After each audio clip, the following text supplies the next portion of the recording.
بسم اللہ الرحمن الرحیم۔ السلام علیکم۔ جب نجران کے یہ لوگ آپ صلی اللہ علیہ وآلہ وسلم سے باتیں کر چکے تو آپ نے انہیں اسلام کی دعوت دی۔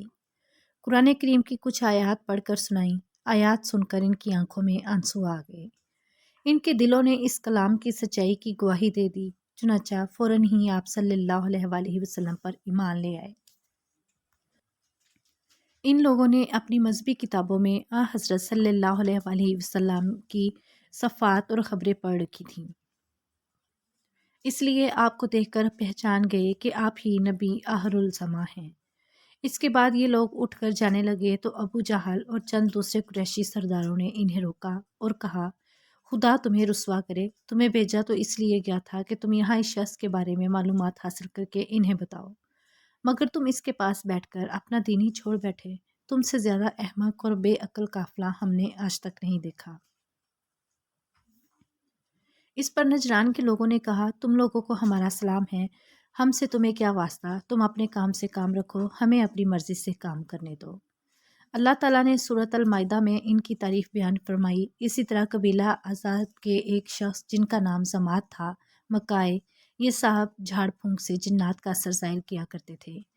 مکہ کے لوگوں کو انہوں نے یہ کہتے سنا کہ محمد پر جن کا اثر ہے۔ یہ سن کر انہوں نے کہا، اگر میں اس شخص کو دیکھ لوں تو شاید اللہ تعالیٰ اسے میرے ہاتھ سے شفا عطا فرما دے۔ اس کے بعد وہ آپ صلی اللہ علیہ وآلہ وسلم کی خدمت میں حاضر ہوئے۔ ان کا بیان ہے، میں نے آپ سے کہا، اے محمد، میں جھاڑ پھونک سے علاج کرتا ہوں۔ لوگ کہتے ہیں آپ پر جنات کا اثر ہے، اگر بات یہی ہے تو میں آپ کا علاج کر سکتا ہوں۔ ان کی بات سن کر آپ صلی اللہ علیہ وآلہ وسلم نے فرمایا، تمام تعریف اللہ ہی کے لیے ہے، ہم اسی کی حمد و ثنا بیان کرتے ہیں اور اسی سے مدد مانگتے ہیں۔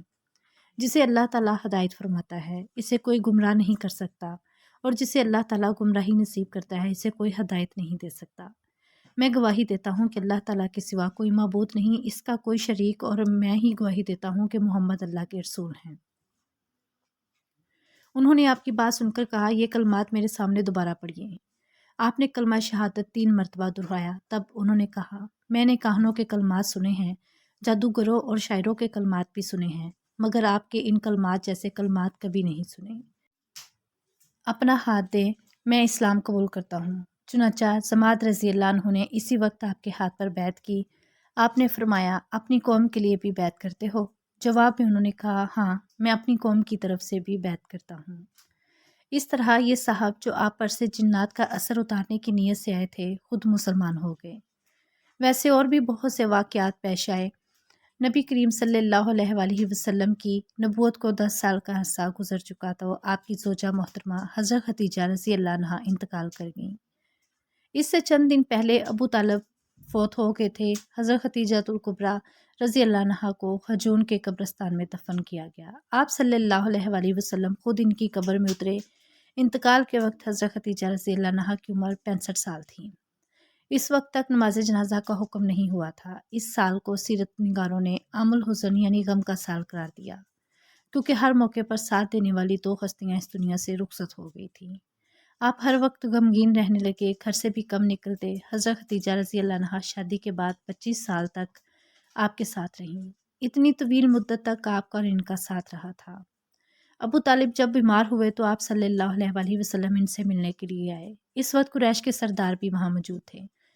آپ نے چچا سے فرمایا، چچا، لا الہ الا اللہ پڑھ لیجئے تاکہ میں قیامت کے دن آپ کی شفاعت کر سکوں۔ اس پر ابو طالب نے کہا، خدا کی قسم بھتیجے، اگر مجھے یہ خوف نہ ہوتا کہ میرے بعد لوگ تمہیں اور تمہارے خاندان والوں کو شرم اور عار دلائیں گے اور قریش یہ کہیں گے کہ میں نے موت کے ڈر سے یہ کلمہ کہہ دیا، تو میں یہ کلمہ پڑھ کر ضرور تمہارا دل ٹھنڈا کرتا۔ میں جانتا ہوں تمہاری یہ کتنی خواہش ہے کہ میں یہ کلمہ پڑھ لوں، مگر میں اپنے بزرگوں کے دین پر مرتا ہوں۔ اس پر یہ آیت نازل ہوئی، آپ جسے چاہیں ہدایت نہیں دے سکتے، بلکہ جسے اللہ چاہے ہدایت دیتا ہے، اور ہدایت پانے والوں کا علم بھی اسی کو ہے۔ اس طرح ابو طالب مرتے دم تک کافر ہی رہے، کفر پر ہی مرے۔ حضرت عباس رضی اللہ عنہ فرماتے ہیں، میں نے ایک مرتبہ رسول اللہ صلی اللہ علیہ وآلہ وسلم سے پوچھا، اے اللہ کے رسول، ابو طالب ہمیشہ آپ کی مدد اور حمایت کرتے رہے، کیا اس سے انہیں آخرت میں فائدہ پہنچے گا؟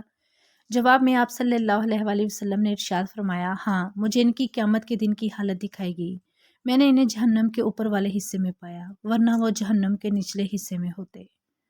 ابو طالب کے مرنے پر آپ صلی اللہ علیہ وسلم نے فرمایا، خدا کی قسم میں اس وقت تک آپ کے لیے مغفرت کی دعا کرتا رہوں گا جب تک کہ مجھے اللہ تعالیٰ ہی اس سے نہ روک دے۔ اس پر اللہ تعالیٰ نے یہ آیت نازل فرمائی، پیغمبر کو اور دوسرے مسلمانوں کو جائز نہیں کہ مشرکوں کے لیے مغفرت کی دعا مانگے، اگرچہ وہ رشتہ دار ہی کیوں نہ ہو۔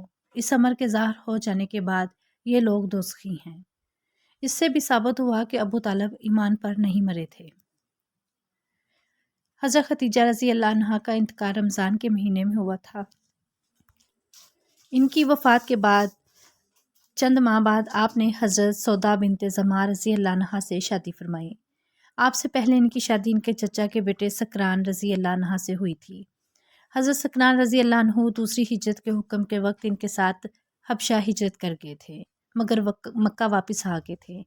اس کے کچھ ہی عرصے بعد ان کا انتقال ہو گیا تھا۔ جب حضرت سودا رضی اللہ عنہ کی عدت کا زمانہ پورا ہو گیا تو آپ صلی اللہ علیہ وسلم نے ان سے نکاح فرمایا۔ اس نکاح سے پہلے حضرت سودا رضی اللہ عنہ نے ایک عجیب خواب دیکھا تھا۔ انہوں نے اپنے شوہر سکران رضی اللہ عنہ سے یہ خواب بیان کیا۔ خواب سن کر سکران رضی اللہ عنہ نے کہا، اگر تم نے واقعی خواب دیکھا ہے تو میں جلد ہی مر جاؤں گا، اور رسول اللہ صلی اللہ علیہ وسلم تم سے نکاح فرمائیں گے۔ دوسری رات انہوں نے پھر خواب دیکھا کہ وہ لیٹی ہوئی ہیں، اچانک چاند آسمان سے ٹوٹ کر ان کے پاس آ گیا۔ انہوں نے یہ خواب اپنے شوہر کو سنایا، وہ یہ خواب سن کر بولے، اب شاید میں بہت جلد فوت ہو جاؤں گا، اور اسی دن حضرت سکران رضی اللہ عنہ انتقال کر گئے۔ شوال کے مہینے میں حضرت صلی اللہ علیہ وسلم نے حضرت عائشہ رضی اللہ عنہا سے نکاح فرمایا۔